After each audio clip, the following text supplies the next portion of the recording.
EASIT, Easy Access for Social Inclusion Training. This is Unit 3C, Easy to Understand and Audiovisual Journalism, Element 3, Technical Aspects, Basic Principles.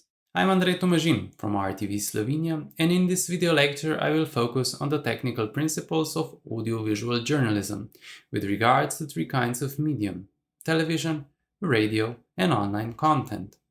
In this short lecture, you will become familiar with a range of tools used for audiovisual production and the technical specifications for the production and publishing of audiovisual content. In accordance with the ideas of universal design, technical aspects play an important role in conveying the information to the user, regardless of the user's abilities. Thus, the technical aspects of easy-to-understand audiovisual journalism need to make the content useful and easily understandable, which means that we need to pay special attention to the importance of high sound and video quality, clarity of the message, and the adequacy of visual elements. The three kinds of audiovisual journalism also differ in the sense of technical specifications and the needs that each of the three different mediums bring. The basic production equipment consists of a video camera, microphone, and a workstation, in most cases a computer with editing software. The processes employed are firstly recording, then editing, and lastly exporting the video in the adequate format. With the arrival of new technologies, the production of audiovisual content has become more accessible to a wider range of individuals. Nowadays, both hardware and software are more available to the producer, both in financial terms as well in the terms of the user experience. The camera is only a clumsy impersonator of the human eye, but with one important advantage: it can zoom in and out of a scene, claims Andrew Boyd in the book Broadcast Journalism. Any journalist, even without having no aspiration to shoot their own stories, needs to know the kinds of shots the cameraman will have to capture.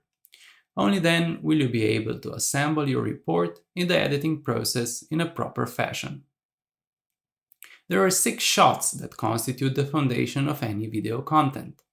These are: long shot, which takes in the whole person from head to feet; the medium long shot cuts in closer, revealing the head to just below the knees; the medium shot reveals the head to the hips; the medium close-up gives the head and shoulders; the close-up shows the head only; the big close-up fills the screen with the features of the face. All these shots are later combined in the editing process in a creative and dynamic way. According to the Electronic Reporter by Barbara Ellison, and I quote, "The very tight deadlines in television news mean editors use specific techniques to assemble stories as quickly as possible." End of quote. The editors usually lay down the main audio track, putting together narration and synchronized sound segments. This form the so-called story bed, and once all of it is smashed together, the journalist knows the length and cuts or adds additional material according to the slot length in the news bulletin given by the editorial staff. The editor then enhances the rest of the story, adding overlay to the narration consisting of various shots. As Ellison argues, and I quote, "Editing by first building a story bed is the fastest way of assembling a story, though digital nonlinear systems allow the editor to change any part of the story at any point in its construction." End of quote. These techniques are used both in video content prepared for web use or broadcast use. Since the arrival of more affordable hardware such as digital cameras and microphones, editing software quickly followed suit. There are plenty of editing software possibilities, from professional standards such as Adobe Premiere Pro and others, to several open source, free or proprietary alternatives, which also provide a fair amount of editing, post-production, and exporting options. The choice of the software depends on the needs of the producer. Archiving media is an important aspect of video production, especially with broadcast content. Most of the prepared content must exist in either uncompressed or lossless archival copy. Although, as John Zubritsky from the BBC argues, and I quote, video production formats often use compression, that is video encoding, to save space in the camera memory. End of quote. This is also the reason compression plays an important part in the final process of editing, since it needs to comply with the demands of the broadcaster. There are certain guidelines regarding video quality, and we have to distinguish between different recommendations for TV and internet video production. The technological advances in digital telecommunications allow the use of high-definition television besides the already established standard-definition television. Recommendations regarding technical specifications for broadcast media were established on the level of the European Broadcast Union in the document EBU R132 with the title Signal Quality in the HD TV Production and Broadcast Services in April 2011. Chapter 1.5 in the document emphasizes that, and I quote, all modern digital studio and broadcast systems now use compression, and compression technology continues to evolve.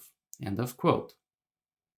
High-definition television offers significantly improved images than standard definition television and does that at a higher resolution of 1280 pixels by 720 pixels, or even 1920 pixels by 1080 pixels, and an aspect ratio of 16 by 9, in contrast to standard television's aspect ratio of 4 by 3 and resolution of 720 pixels by 576 pixels. This, for example, gives HD TV more detailed and vibrant colors than standard definition television. One of the attributes of digital video is bitrate. In general, a higher bitrate will accommodate a higher image quality in the video output. Bitrate also depends on the aspect ratio. The EBU R132 document states that a sufficient bitrate must be employed for material exchange, recording, storage, and nonlinear editing, recommending a bitrate of no less than 100 megabits per second for production archiving format based on iframes, and not less than 50 megabits per second if the production archiving format is based on long GOP MPEG-2 format. Standards for web video production differ slightly, mostly for those used in streaming with online video sharing platforms. YouTube, as one of the biggest online video sharing platforms, recommends upload encoding settings in a special article on their site. This information was gathered in August 2020. For an aspect ratio of 1920 pixels by 1080 pixels, YouTube recommends 8 to 10 megabits per second, with a video codec of H264. As we can see, the difference between recommendations for online video sharing media and broadcast media is almost tenfold in the case of bitrate. The files with larger bitrate are also larger in size, which reminds us of the need to save space in mostly video-mediated environments with the use of compression. Along with video quality recommendations, audio quality is also important in any audiovisual journalistic content, but especially in easy-to-understand audiovisual journalistic content, where the message needs to be as unambiguous as possible.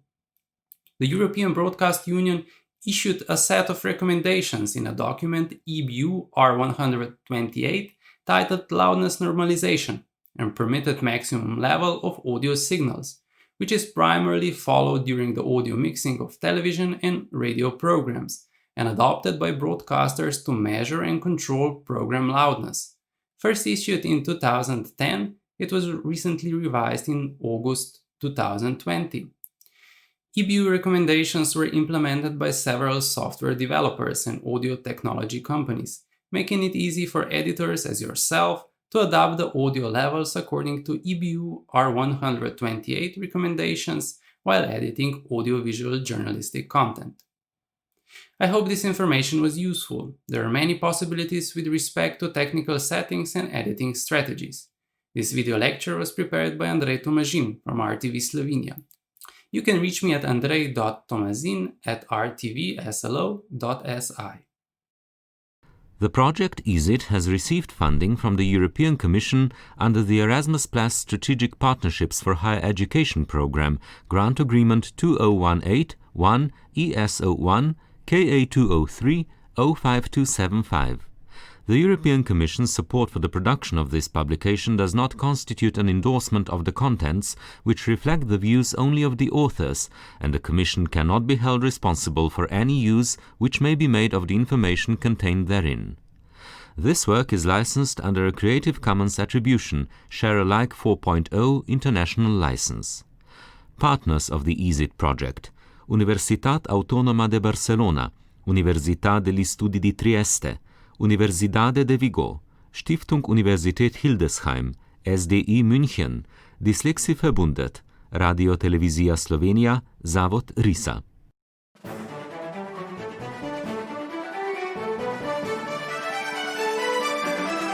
EaSIT, Easy Access for Social Inclusion Training.